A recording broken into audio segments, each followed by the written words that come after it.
सदाशिवसमारम्भां शङ्कराचार्यमध्यमाम् अस्मदाचार्यपर्यन्तां वन्दे गुरुपरम्पराम्. Just read what we did last time. अथ प्रथमोऽध्यायः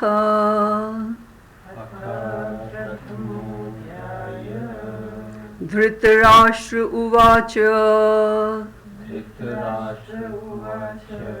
धर्मक्षेत्रे कुरुक्षेत्रे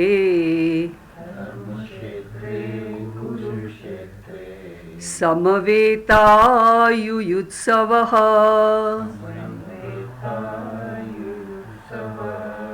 मामकाः पाण्डवाश्चैव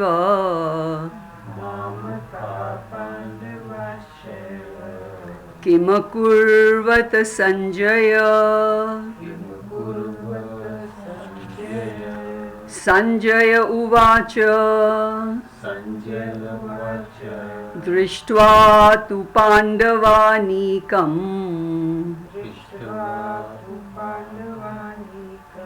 व्यूढं दुर्योधनस्तदा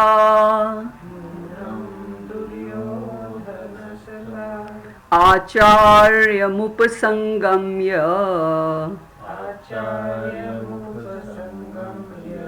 राजा वचनमब्रवीत् पश्यैतां पाण्डुपुत्राणाम्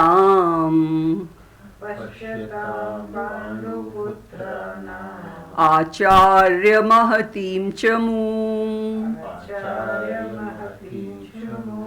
व्यूढां द्रुपदपुत्रेण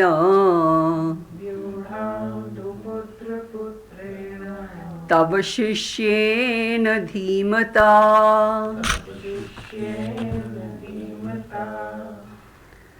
So we had seen in the last class that though the first chapter has got no teachings of Bhagwan, the teaching is going to start from the 11th shloka of the second chapter. But the first chapter is serving two main purposes. The first purpose is that it presents the problem of samsara, which is a universal human disease. And this samsara is a combination of three problems, which is raga, shoka and moha. Raga is attachment. Wherever there is attachment, sooner or later there is going to be shoka, that is sorrow. And wherever there is raga and shoka, the next comes is moha, that is delusion, where the person does not have clarity in thinking.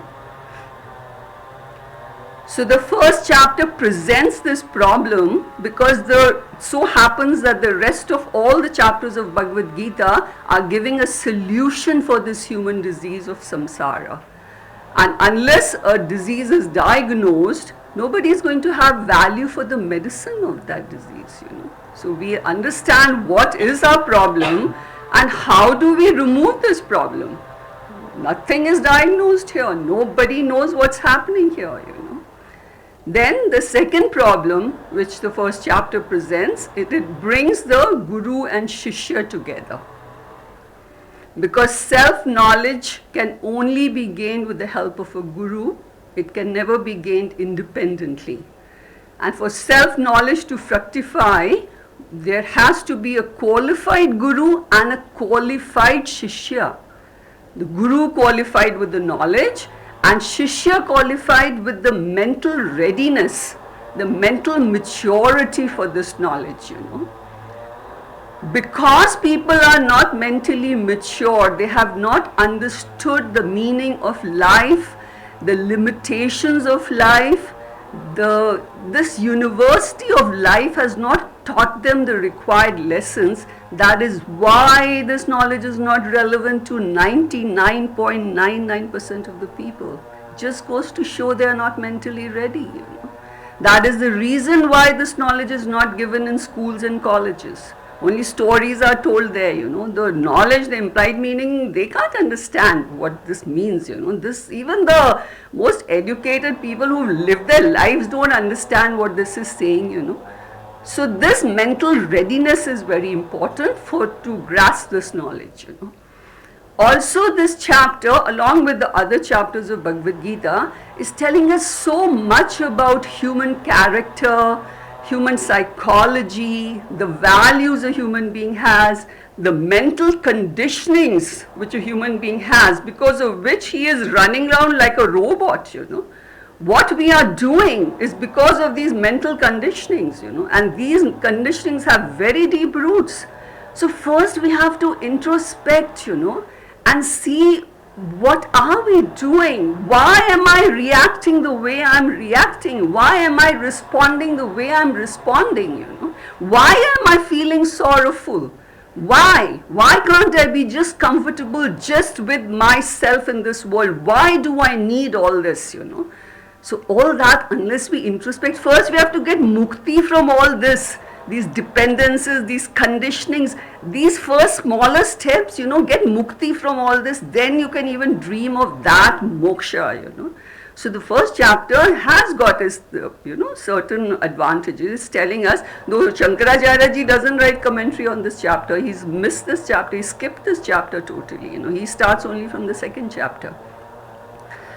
So here, in this present context, the context is the Mahabharata war, and here the cousins Pandavas and Kauravas have decided to settle their dispute in the most unfortunate, violent method of war, because Pandavas had tried every possible means, but even Bhagavan Krishna tried for the Pandavas' sake, but the Kauravas were too evil, they're not willing to give even 1 millimeter of that land of theirs, so greedy, so evil. So they were not willing, and they're all Kshatriyas, so the only way to settle this was a war. So they have gathered in the Dharma Kshetre Kurukshetre Samaveta Yuyutsavaha. They have gathered in the holy land of Kurukshetra to settle their problems by a war, So when Duryodhana sees the Pandavas' army in front, his self-confidence goes down, he gets scared. That he is scared is not being said in clear words, but his behavior, what he is speaking, is telling everybody that he is not self-confident. He's come there very confidently to fight the war, but from inside, the moment he sees the Duryodhana's, the Pandavas' army, he loses his self-confidence, And then he goes running to his guru, Dronacharya. He doesn't go to the commander-in-chief and the senior most of the Kauravas' army, who is Bhishma Pitama, but he goes to Dronacharya. Why? Because Dronacharya's Shishyas are all standing in the opposite army, So he wants to first tell him, and he very sarcastically says in the verses we saw last time, that your Shishya, Tava Shishyena Dhimatam, your great Shishyas whom you taught all your life, now today they are standing there to kill you, to fight you. So your very clever Shishyas are standing there. Till here we saw last time. Now we will read further. Atra Shura Maheshwasa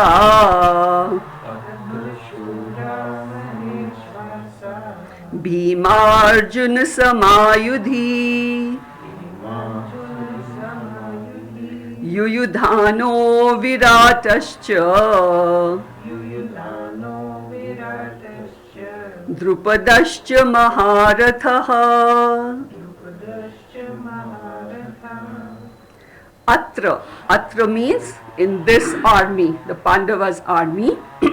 Shura is the Shur Veer people, the very brave people who don't easily get frightened, Maheshwasa are the archers, who have a bow, wielding a bow, Bhima, Arjuna, Sama, who are equivalent to Bhima and Arjuna in Yudhi, in the Yuddha, in the battle. Yuyudhano Viratascha. He says Yuyudhana is one of the brave warriors standing there. Viratascha. Cha we've seen earlier, it always means and. So whole lot of cha is going to come in this, And Virata is standing there. He is the king of Virata Desha, Drupadascha and King Drupad is standing there, who are all Maharathas, who are great warriors, So now, after seeing this Pandavas army, Duryodhana goes up to Dronacharya and he says that Atra, in this army, the whole lot of Shuras are standing there, whole Shurveers are standing there because he is feeling scared seeing them, And they are Maheshwasas. Maheshwasas means the ones who are wielding very famous bows. Ishwasa means a bow, a dhanush, and Maha means a great bow. So these bows are very great. In those days, they had a lot of significance for bows, If you remember in Ramayana, Bhagwan Ram, that condition that King Janaka had kept for his daughter Swayambar, Sita ji, was that bow, that the bow which Bhagwan Shiva had given him, that bow was the condition that anyone who could even lift this and string this bow, he could marry Sita ji, And all those brave kings had come from so many kingdoms and they couldn't even move it 1 centimeter, And Bhagwan Ram not only lifted it, but he actually broke that bow, So he happened to marry Sita ji. So the bows had a lot of significance those days. And Maheshwasa is the Ishwasas, these great bows. The bows are great because they come from great sources and some from even divine sources. And the people who are wielding these bows are also great. So these are Maheshwasas, he says, who are Bhima Arjuna Sama, who are equivalent to Bhim and Arjuna in Yudhi, in the wars. Now Bhima, if he's been described as one huge colossal person, Bhima, he could just pick up anybody and smash him, he was that huge, And so he was very strong. And Arjuna was the best in warfare. He was the most favorite student of Dronacharya because there was nobody as good as Arjuna. So Duryodhana is comparing the other warriors, brave warriors standing there. He's saying all of them are as good as Bhima and Arjuna, And then he names some of them and he says Yuyudhanaha. Yuyudhanaha is a very great brave warrior. He was a disciple of Arjuna, and he was very dedicated to Bhagwan Krishna, very brave warrior, Then Viratascha, and King Virata, from Virat country, he was known for his courage and all, very, very brave person. Drupadascha, King Drupad, father of Draupadi, he also Drishtadumna's father. So he is also standing there and he is Maharatha, he says, So in those days, the people in these armies, in all these kingdoms, they were graded as per the capacity of handling the enemies, If a person could, while handling his chariot, his horses, the charioteer, the driver of the chariot, and he had to protect those people first, and his horses had to be protected. For otherwise, if somebody, kills them, so he's gone from this chariot is only gone, So while protecting his charioteer and his horses, he could handle 10,000 and above soldiers, That person was called Maharathi. Then there were Atirathis, Rathis and Ardharathis. Atirathi was a person who could handle between 10,000 and 1,000 enemies, Rathi was the one who could handle less than 1,000, and Ardharathi was the one who could handle less than even that, less than 1,000 also. So that Rathi is between say 10,000 and 1,000. There were fixed numbers, So that's how they were graded. And he says all these people standing here are Maharathis, So it's scary to see Pandava's army. Then he continues, Drishtaketushchekitanaha Chekitanaha Kachirajascha Viryavan Purujit Kunti Bhojascha Shaibhyascha Narapungavaha. So he continues naming the brave soldiers of Pandava's armies, and he says, who's standing in front is Drishtaketu, is also standing, one of the great brave warriors. Chekitanaha is also another very brave warrior who's standing there. Kashi Rajascha, he is the king of Kashi, who was Viryavan, like people have their Dhanvan, that is there what they have, and these people are Viryavan, they are endowed with Virta, they are so brave, you can't scare them so easily, Then Purujit is standing in front, who is also a very brave warrior, and Kunti Bhojascha is standing. Kunti Bhoja was the father of Kunti, Pandu's wife, Shaibhyascha, Shaibhya is standing, who is Narapungavaha. Now Narapungavaha is not a name. Actually, in the first chapter, the names and the adjectives are all so confusing that you may think that this is a name, it turns out to be an adjective. Adjective sounds like a name, So he's saying Shaibhya is standing, who is Narapungavaha. Nara is humans, Nara. All those who have assembled there, out of all those men, he is Pungavaha, he is the best, So he's just going on enlisting the names of the soldiers in Pandava's army because he is not comfortable at all, his morale is down, his self-confidence is very low. Then he continues to mention and he says, Yudha Manyushcha Vikranta Uttamaujascha Viryavan Saubhadro Draupadeyascha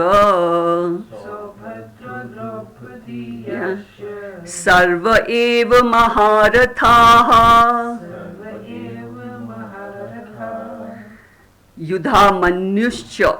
So Yudhamanu cha Vikrantaha, he who is Vikrantaha, who is very powerful. Uttamaujascha, Uttamauja is another brave soldier there, who is Viryavan, who is extremely courageous. Saubhadro is the son of Subhadra, who is Abhimanyu, And Draupadeyascha, the sons of Draupadi, Draupadi had 5 sons. They are also standing there. And Sarva eva Maharatha, all of them are Maharathis. So to boost his morale and all that, he's trying to get Dronacharyaji's support, and he says, now see, Yudhamanyushcha Vikranta, the Vikranta Yudhamanyu is also standing there. And Uttamaujascha Viryavan, he is so veer. This Vikranta means, so powerful. That is why we have our naval ship Vikranta, because it is so powerful, So this guy was extremely courageous, And Uttamaujascha Viryavan, the real veer, courageous Uttamauja is also standing there. So this Yudhamanyu and Uttamauja were brothers. They were from Panchala kingdom.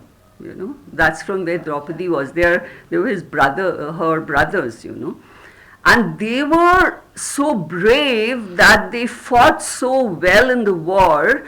They were literally like bodyguards to Arjuna, and they were undefeatable, absolutely. So these Kauravas could see that it is very difficult to fight these two, So what they did is Ashwathama, Dronacharya's son, when these two were sleeping at night, they went and killed him while they were sleeping, So like a cowardly act, deceitful people, these evil people. So these two, otherwise they were very, very strong. It was very difficult to beat them, So this is how Ashwatthama had gone and killed him.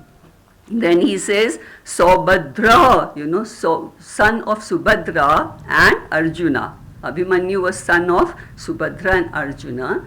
And Subhadra was Bhagwan Krishna's sister. So her son Abhimanyu, who was known for his courage, he is also there. And Draupadi Yascha, 5 sons of Draupadi. Draupadi was married to the 5 Pandavas, and from each of them she had a son. So all 5 were right standing there. At this person's, he's saying all of them are Maharathas. Oh my God, so many Maharathis standing here in front of me, So he has been naming these people. Then he says further, Asmakam tu vishishtaye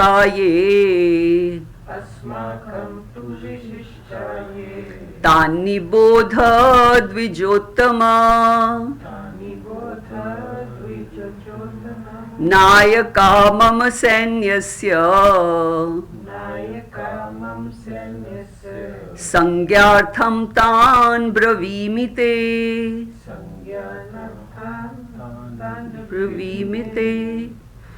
Asmakam tu means amongst us.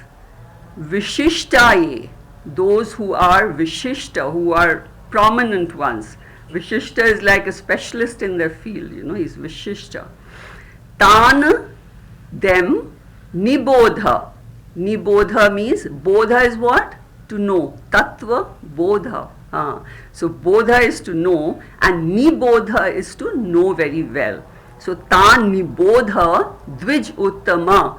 He calls Dronacharya Dvij Uttama, because Dvij Uttama means the one who is born twice. A Brahmana is called Dvij Uttama. Nayaka, leaders. Mama Sanyasya, in my army. Sangyartham, to introduce. Tan, them. Bravimi, I mention. Te, to you. So he says, after having enlisted the warriors in the Pandavas' army, he looks at his own army, and he's trying to assess the strength of both the armies, like who's superior, who's inferior. It's because of his own problem. He knows all this. He's come here, he knows that he's going to fight these people. But here again, he's looking at both the armies again and again. He looks at his own army because, his conscience is weighed down by his own crimes. And a person who has this kind of an attitude in life, mentally he can never be relaxed, So it's teaching us a lesson that in life we have to live a righteous, truthful life.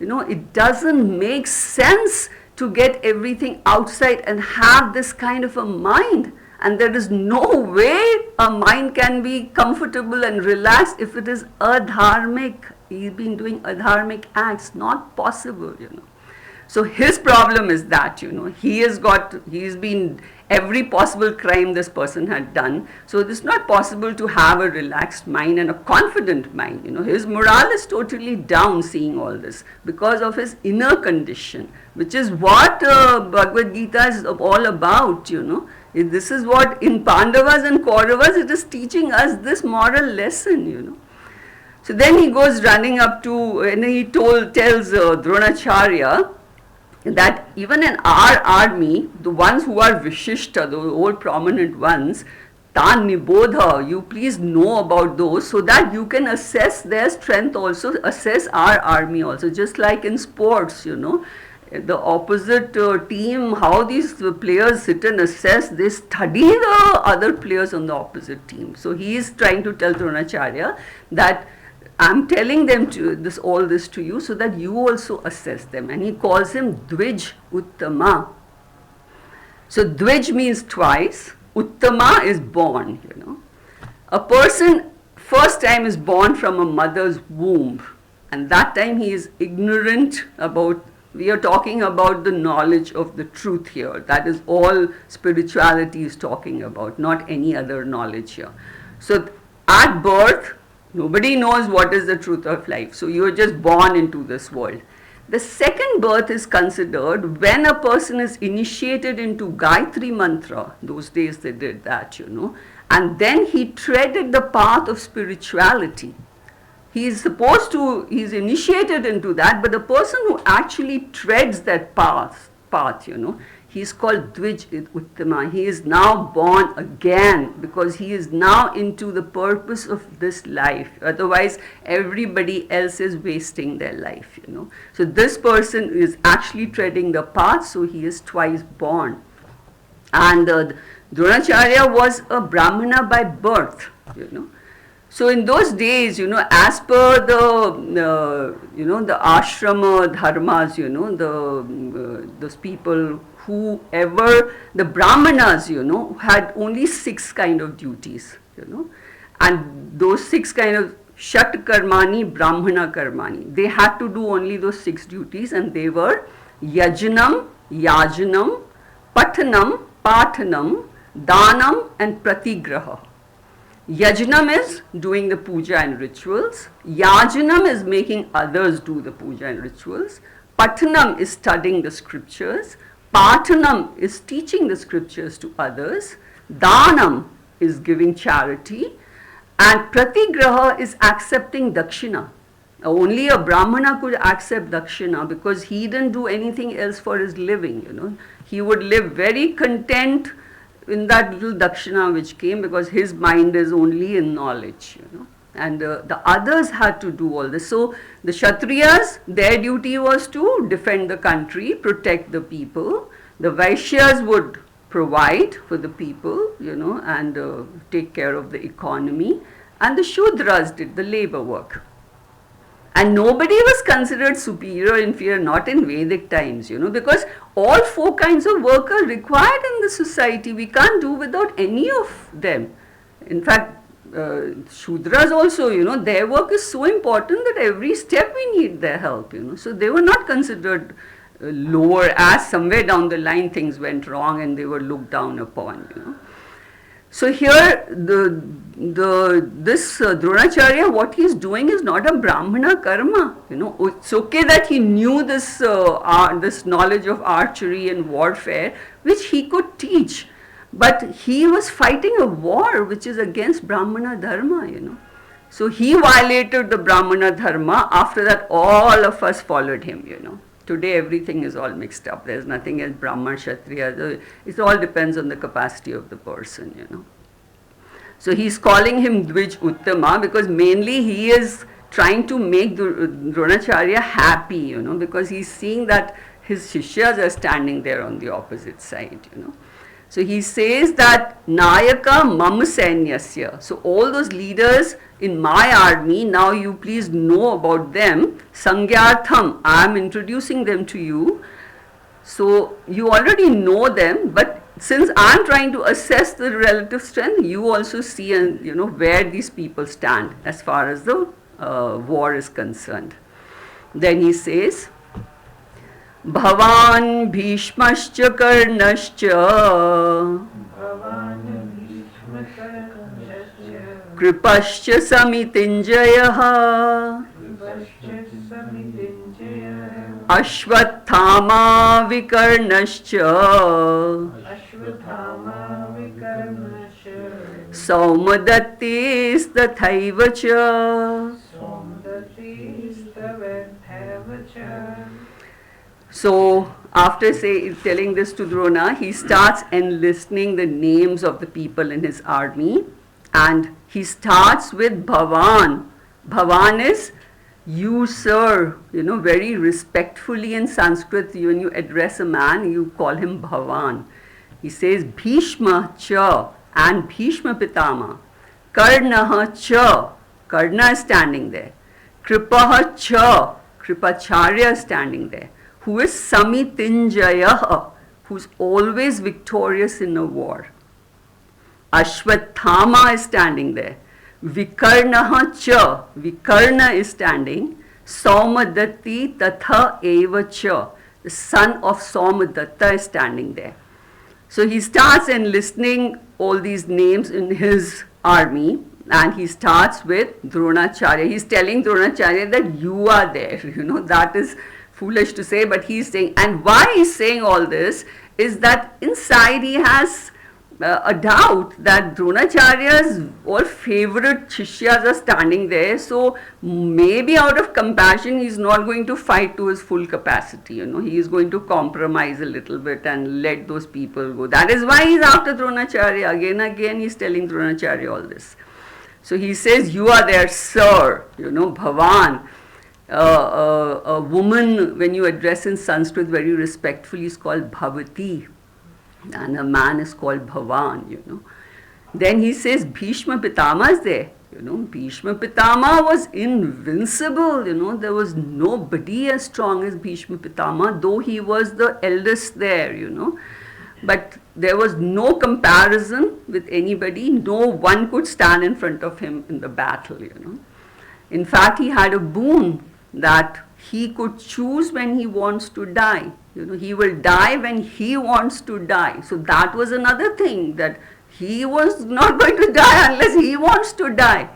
Actually, in the war, seeing him fight so well, Bhagwan Krishna, who had said that he is not going to fight in the battle, he almost once picked up his chakra, because he was seeing that he is fighting so well. Then suddenly he realized, no, I am not supposed to fight. So he put it down, Because this Bhishma Pitama was a bit too strong, Then he's saying Karna is there.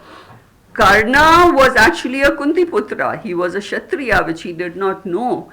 And he was as powerful as Arjuna, and he was actually Drona's reply for Arjuna. He had, in his mind, Duryodhana had thought that this Karna is going to take care of Arjuna, there's no problem. So Arjuna will be taken care of by Karna. So he's telling, oh, okay, Karna is here with us, Then he says, Kripacharya is there, Kripa is there, who is Samitinjayaha, who has never ever been defeated in a war. Samitihi means war, Jaya means who's always victorious. Samiti Jayati iti Samitinjayaha, he's always victorious in a war. So Kripacharya means, he could handle one full army by himself. So he's counting all these people, and then he says Ashwathama is there. Ashwathama is Dronacharya's son, and he had to be very powerful because Dronacharya only has taught everybody everything. So his son had to be very good, and Ashwathama was extremely brave, Then Vikarna is there. Vikarna was the youngest of Kauravas, He was Duryodhana's youngest brother. He was a good warrior, This Ashwathama and Vikarna were almost of the same age. So these two are standing there. Then Somadatti Tatha Evacha. He says, son of Somadatta, who is also very courageous, he's there in our army. So he's, trying to console himself after seeing Pandava's army, that, okay, we also have some good warriors in our army, Then he continues.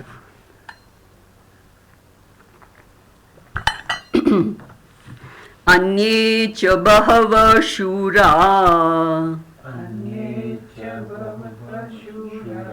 madarte tyakta jivitaha Nana Shastra Praharnaha Sarve Yuddha Visharadaha Anyecha, others, Bahavaha, many, Shura, the Shurveers, the brave people there, Madarthe, for my sake, Tyakta Jivitaha, are willing to give up their lives for my sake. Nana, many kinds of, Shastra and Praharnaha. Shastra are weapons which are held in the hand, and Praharnaha are the missiles, the ones they call Astra, that which is thrown from the hands, And Sarve, all of them, are Yuddha Visharadaha. They are experts in warfare. So after having mentioned all, Dronacharya, Bhishma, Karna, Kripa, Ashwathama, Vikarna, Somadatta's son, all that, now he says, but there are many more people who are from the other kingdoms, and they have joined us in our fight, and they are willing to give up their lives for my sake, you know. Anyecha bahava shura madarthe tyakta jivitaha. There are many more veer people here, brave people here, courageous people in our army they don't belong to Kaurava's army, they belong to other kingdoms, but they have joined my army and they are willing to give up their lives, because war meant life or death, you know.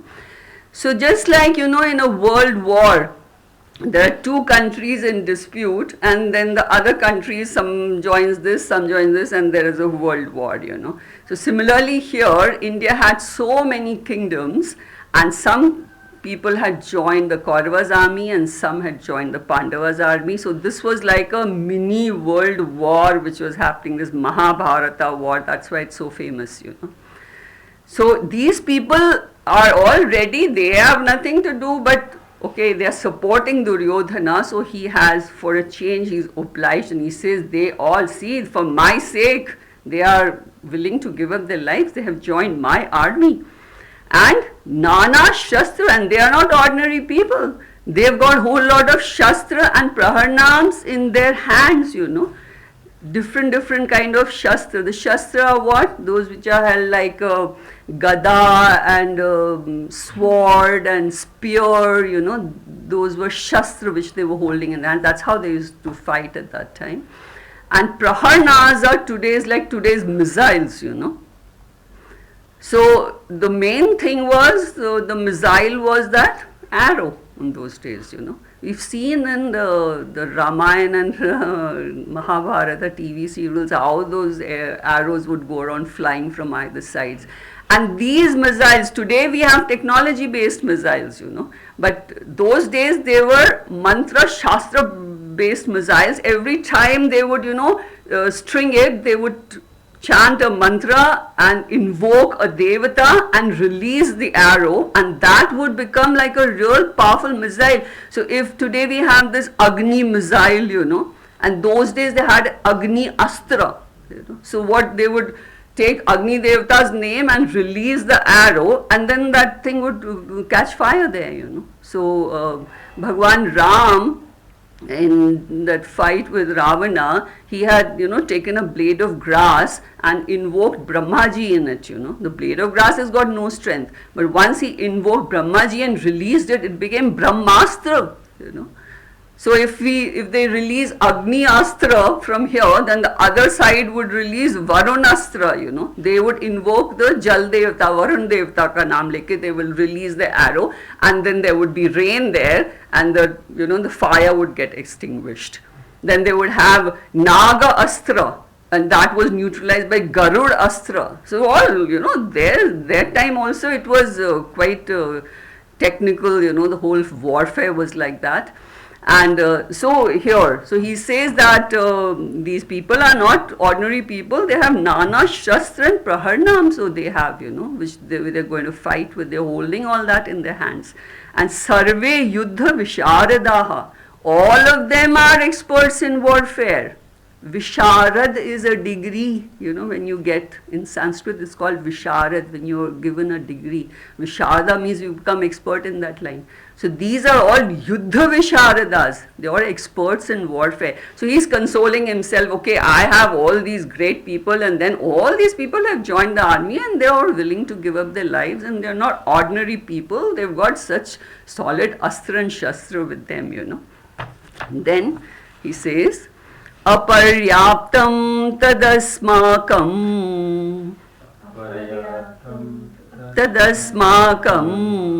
balam bhishmabhirakshitam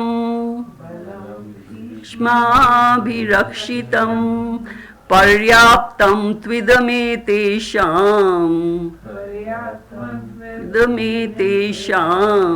balam bhimabhirakshitam.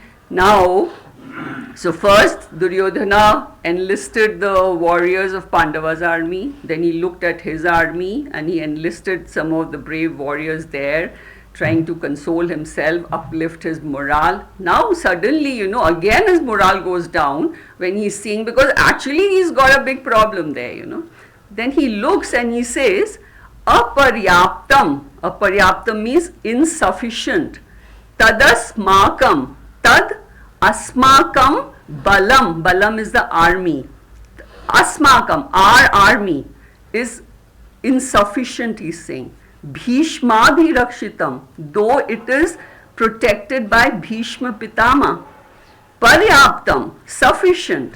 Tvida idam ete shambalam, this Pandava's army, is paryaptam, he's saying it's sufficient.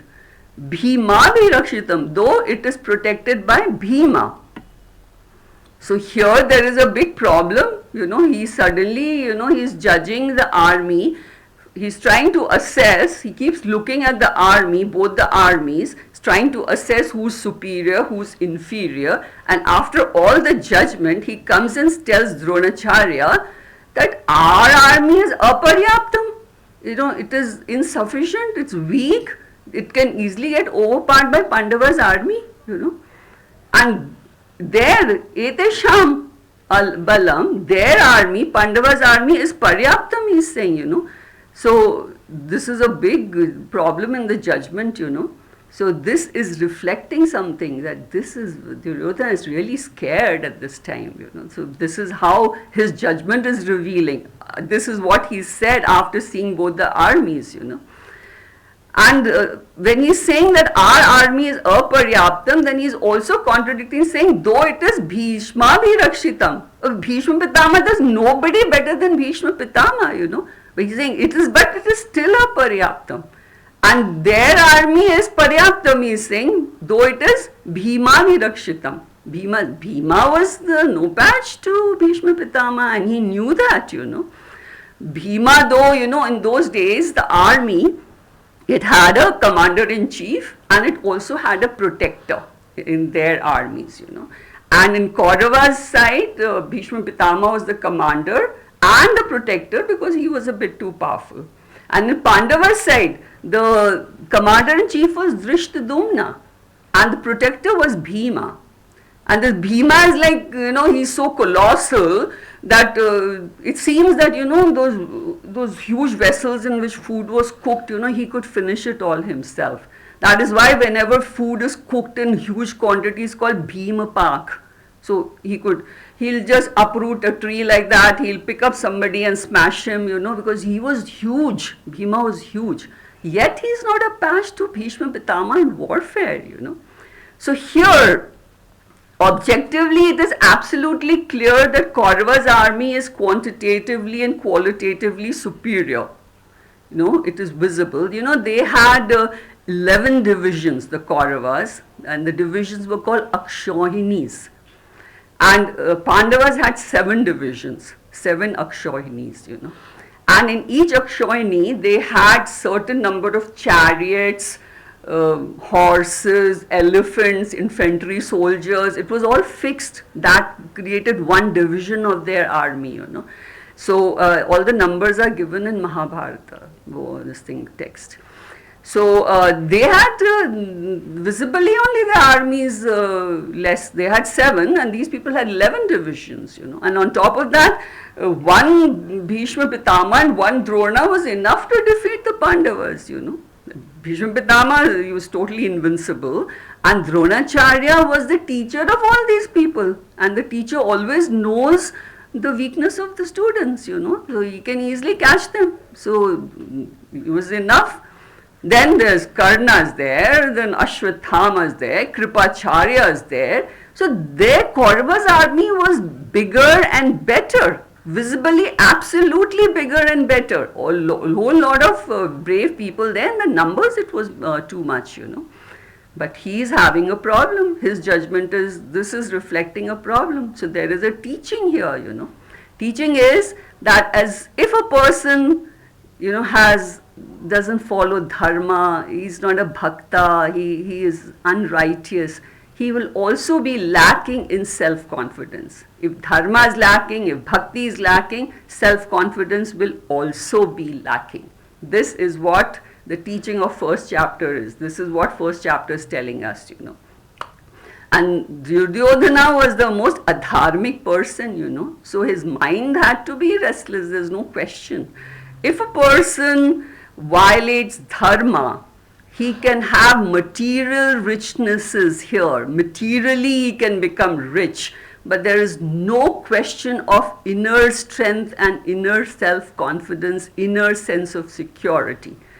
And this chap, he didn't even understand the value of Ishwar Anugraha, Ishwara's blessings, what it means, he didn't understand.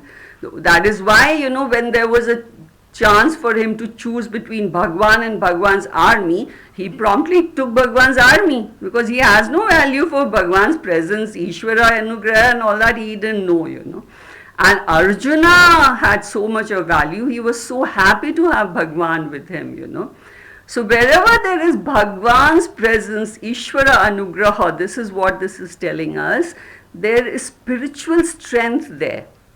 So Pandava's army this is what Pandava's army is all about, with Bhagwan's presence, that army had spiritual strength and Kaurava's army had material strength, And this is what Mahabharata is teaching us about, This Duryodhana had everything money could get. He had so much of wealth, he had this huge army, he would go and applying butter on everybody and somehow please them and get him in this, how those sleeky people keep doing all those things. So he managed to make friends with a whole lot of people, so the whole lot of support is there over there, Everything money could buy he had, but what he lacked was Ishwar Anugraha. And Arjuna knew the invisible strength of Ishwara Anugraha, what it means, the spiritual strength, what it means, and the visible material wealth Duryodhana had, That is why in Bhagavad Gita itself Bhagwan says, Anantas chintayanto mam ye jana paryupasate tesham nityabhiyukta nam yogakshema vahamyaham. Whoever lives a righteous life, whoever has his mind in me, his yoga and shema, yoga is getting whatever he wants in this world, and shema is maintaining what he has got. Vahamyaham, he doesn't say dadamaham. Dadami means give it to you, I will give it to you. No, he's saying vahami, vahamyaham. Vahamya means I will bring it on my head for you, So once you live a righteous life, you have your mind in me, I am going to bring what you want on my head for you. This has to be believed, Once a person believes this, he will never do anything wrong in his life, This inner sense of fulfillment, this inner sense of security is priceless. Only the foolish people chase money, and they do wrong acts to get that money, So whatever Duryodhana is doing, he is accumulating, he doesn't want to give anything. This is teaching a lesson here. That because there is an inner sense of insecurity, this chap, he is trying to accumulate more and more outside to remove this inner problem. All the people who are going on accumulating more in this world, please know they are not secure from inside. They have problem within. That is why they are accumulating so much outside, So they can accumulate as they go on accumulating, thinking that is going to give them a sense of security. On the contrary, that stuff which they have accumulated now gives them a sense of insecurity. Then so many people will keep security guards for themselves because they have got so much to take care of, and then that security guard is a threat to them, like Indira Gandhi's security guard, he finished her. So what security is this? Nobody can give anybody security except Bhagwan can give security, So this accumulation of wealth here is so foolish. Our Shastras say, Kaupinavantaha khalu bhagavantaha. Kaupin is that lion cloth, the people wear. So the one who has only that much is bhagavantaha. He is bhagyashali because he has no headache of this management here.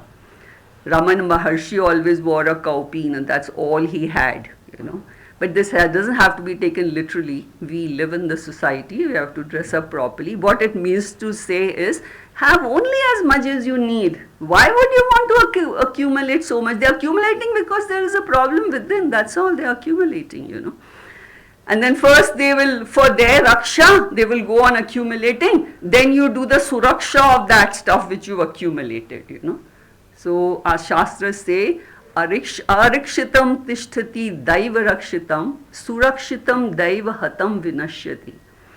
The one who has only Bhagwan as his suraksha, he is the only suraksha. There is nobody else who can give you suraksha here, So one who has that, he is fine. And the one who doesn't know about this Ishwar Anugrah, vinashyati. He is going to perish somewhere down the line. He is going to perish, So whatever they are doing, this mad chase here, there's a rat race which is going on here. Only the foolish samsaris are chasing money. That's all they are doing here. So here, Duryodhana has got a problem. He's saying ki, no, our army is not sufficient. They can this Pandava's army can overpower us, even though, that is taken care of by Bhima and ours is taken care of by Bhishma. Total contradiction in what he's saying. This is revealing how scared he is. He's flapping, seeing the Pandava's weaker army. That is a weaker army and he is scared, Then he says, Ayaneshu cha sarveshu Yatha bhagam avastitaha Bhishmameva bhirakshantu Bhavanta sarva evahi. So after all this enlisting of names and assessing both the armies, now Duryodhana gives an order to his army and he says, Ayaneshu cha sarveshu. Ayaneshu means in all these divisions, all of you in these divisions, Yatha bhagam, in their respective positions, avasthitaha, stationed. Bhishma eva bhirakshantu. Bhishma eva bhirakshantu. All of you particularly take care of Bhishma Pitama. Bhavanta sarve evi. He addresses them very respectively, calling them Bhavanta. All of you, please take care of Bhishma Pitama. So, Ayaneshu, Ayanam is a technical word used in the warfare at that time. These are strategic positions they were, in the Vyudhams. Vyudham is the arrangement of the army, and they had some strategic positions in which powerful warriors were placed. All north, south, east, west, every side of they had a particular Vyudham like Chakra Vyudham, Padma Vyudham and all that, Garud Vyudham.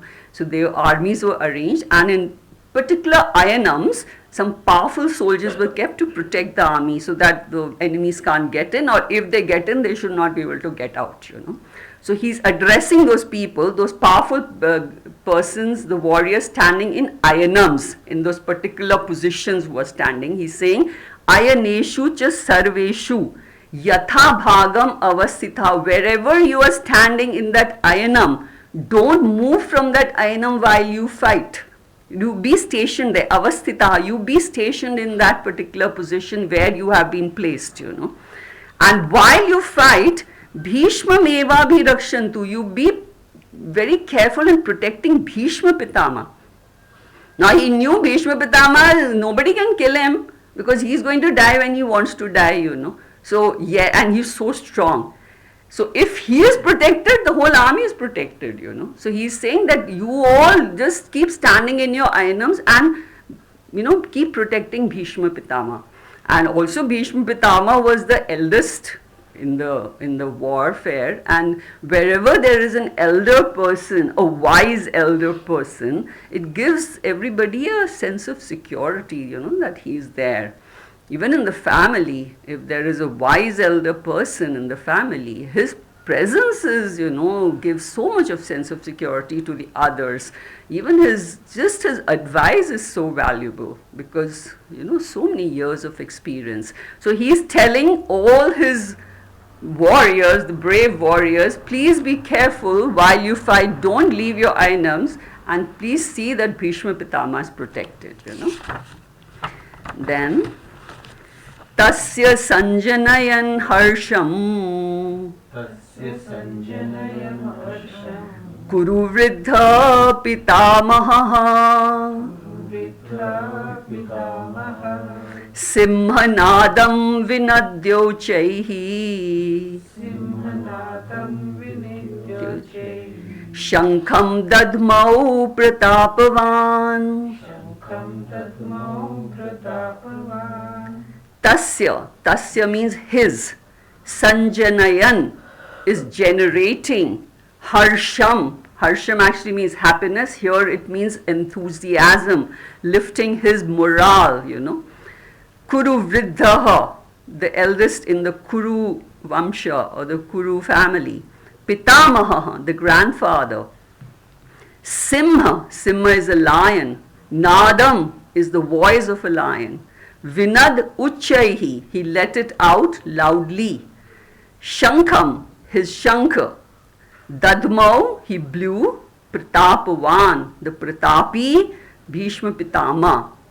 So, all this while, Duryodhana is telling all this to Dronacharya, and Bhishma Pitama is just standing and watching him, And he can see that his morale is so low, his no self-confidence in what all he's talking, and because of him, the other soldiers' morale is also going down, So to boost his morale, tasya sanjanayan harsham, to elevate him, to generate this enthusiasm for the war, because war is a matter of life and death.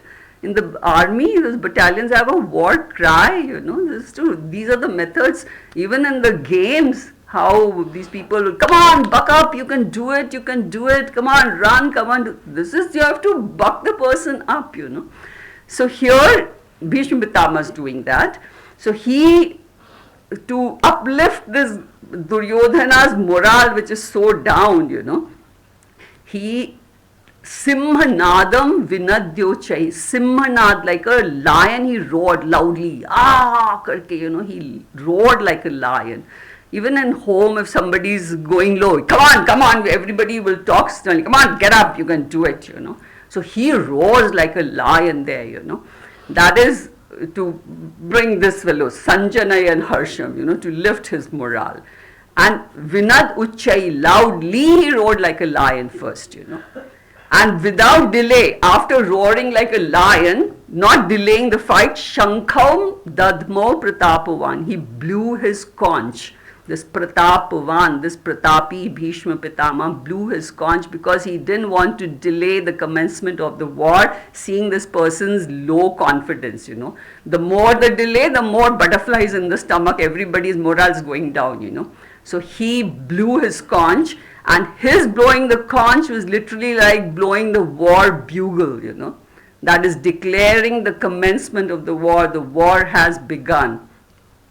So for all historical purposes, Kauravas began this war, and it was Bhishma Pitama who started the war. So all the problems go in their side, it was all done by Kauravas, So he blew his Pratapavan, he is himself Pratapi, he is so brave, and the Shankha which he blew is also very strong, So now later we'll be hearing about different kinds of Shankha, they all have names, in this.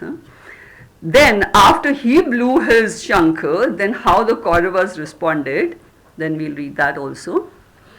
Tata Shankhascha Bheryascha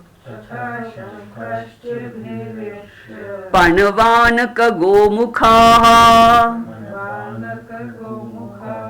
Sahasaivabhyahanyanta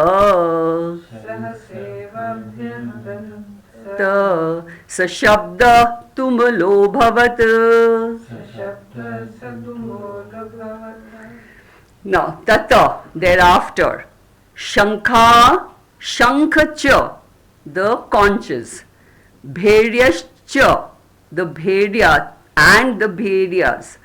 Panavana, Anaka and Gaumukhaha. These are various things which all those people, the warriors, are holding in their hand. Saha, Sahasa eva. Sahasa eva, this means suddenly, immediately. Abhyahanyanta, they let out, Abhyahanta, they just blasted forth. Sa Shabdaha, that sound, Tumlo Abhavat, was tumultuous, So after Bhishma Pitama blew his conch, then all the warriors on the Kaurava side were holding different instruments in their hands, Somebody's got a kettle drum, somebody's got a tabor, somebody's got a trumpet, somebody's got cow horns. This is what they did at that time. It was all to generate enthusiasm for the war, So the moment Bhishma Pitama blew his conch, then the Shankha, the Bhedya, the Panvan, Ananaka, Kugomukha, everybody, Sahasa eva. Sahasa means suddenly. Abhyahanyanta was blasted forth, And that sound, Sa Shabdaha, that sound was so powerful, it was literally earth shaking. It reverberated, resonated, pervaded the entire space, and that was scary, So this sound was generated by the Kauravas. This showed the readiness of the Kauravas for the war.